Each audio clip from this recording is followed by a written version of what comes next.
TitleMatchNetwork.com. Because they have a voice. Because they like it. Because they do have a different viewpoint. So it doesn't hurt to listen. Try it on. At what point in time did the Hollywood writers start getting involved in the creative meetings? What year is that about? Right about time Russo left. Okay. Why is that? I mean, obviously you guys are off from the business. Mm-hmm. Paul, Michael, yourself, you've been around the business. Why go to outside people that know nothing about the wrestling business? Because the only way you grow is from the outside in. If you just keep the people here in this small nucleus, you're gonna remain in that small nucleus. You're never gonna get outside of that bubble. So you have to bring people from outside in, so they can help you reach out there. Some of my best shit, or in many ways some of my most logical stuff anyway, comes from my kids. And I sit there and listen to them. I would watch the show with my son and his friends, never ask them a question.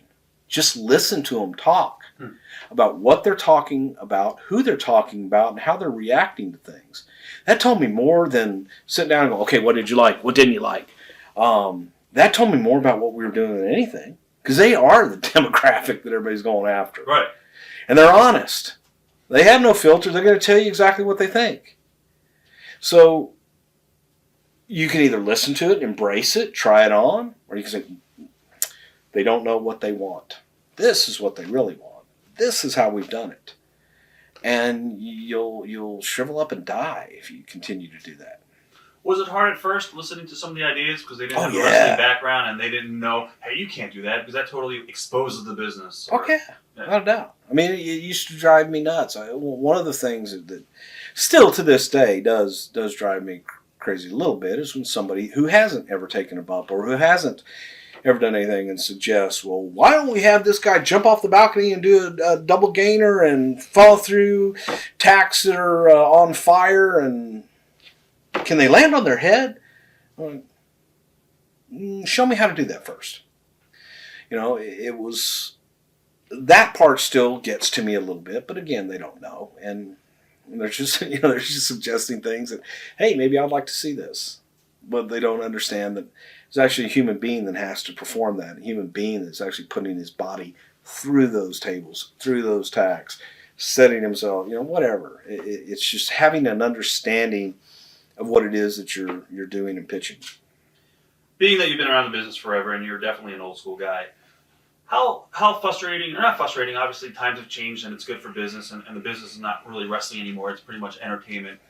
How hard is it for you to sometimes sit back and listen to some of the ideas over the last couple of years and not even, probably the last decade, and watching the business really change from wrestling to entertainment? Was that hard for you to do? Or did you see where the business was going and it was just time for a change? Probably in the beginning it was hard, because change is hard. Nobody likes change. This is the way we've done it all these years, and it worked. Like, for example, a couple weeks ago on TV, they had Brian out with Hunter, and Hunter was talking about how Brian doesn't fit in as a company guy, and sort of basically implied that the business is a work, and it's pretty much who the company wants to put on top. Do you think that's bad for business, or?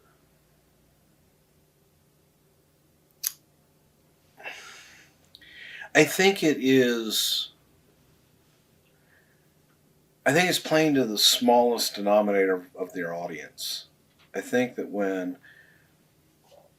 now if you were to explain all of it and come out and, man, you want to peel back the curtain, then rip it back.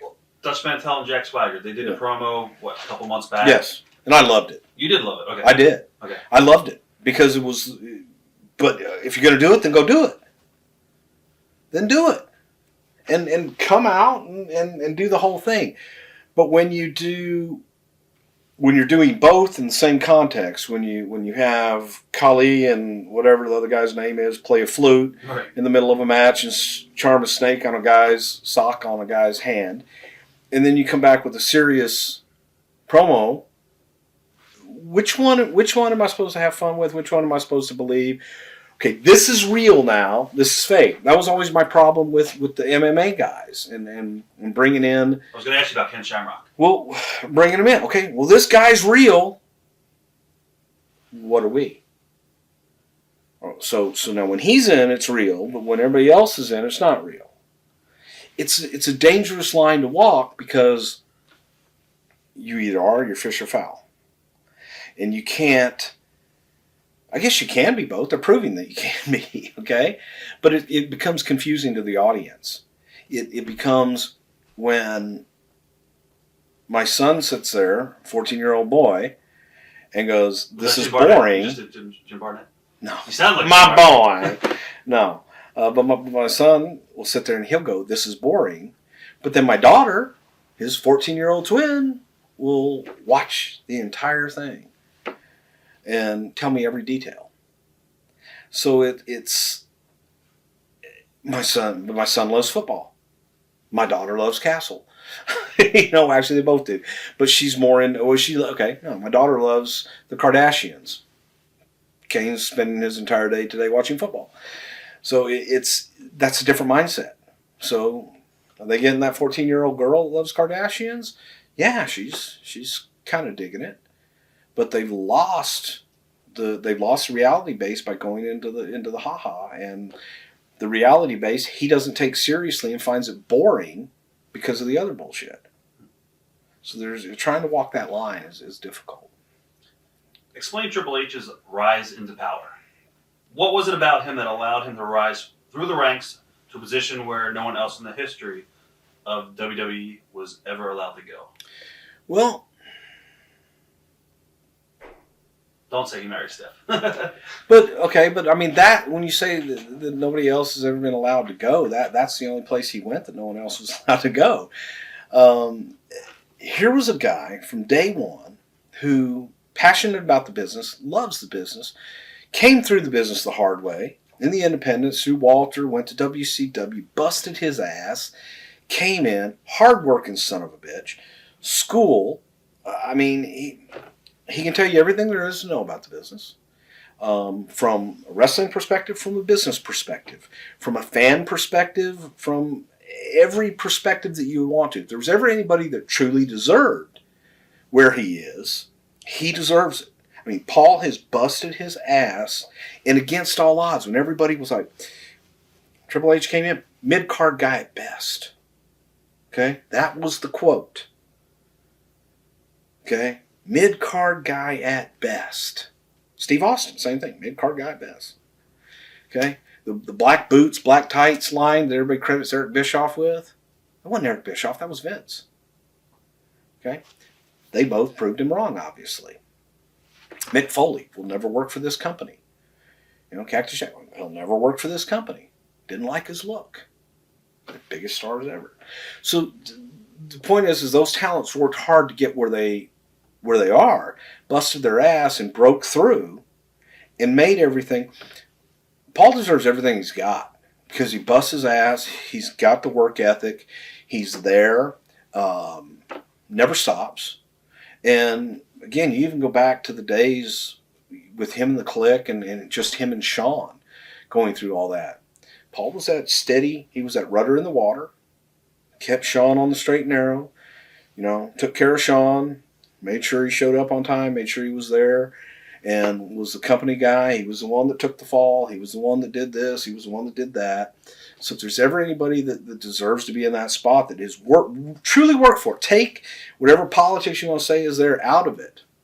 If you were going to have to pick one guy that A, deserved it, and B, wanted it, if you take the fact that he married the boss's daughter, take all that out of the equation, you'd still pick him. He would still be there because he wanted it that bad, he worked that hard for it, and had that much passion, that much knowledge to actually do it. I just don't think that. I think he's gotten a bad rap because of, he married the boss's daughter. Okay, great. They fell in love. They got married. Hip hip hooray. But that doesn't take away his passion for the business and how hard he worked up until that point. Do you think he's going to change the WWE for the better when he takes over the company eventually? I hope so. He's a wrestling guy. He is a wrestling guy. Right. He is, but he's a smart guy. He's a business guy. I don't know there would be any huge drastic change. I think he would. I think he would do. Takes right. He would do what is right for business. He really would. He would look at it with a fair eye, and I think take it in whatever direction it needed to go. Watch thousands of exclusive shoot interviews right now on TitleMatchNetwork.com.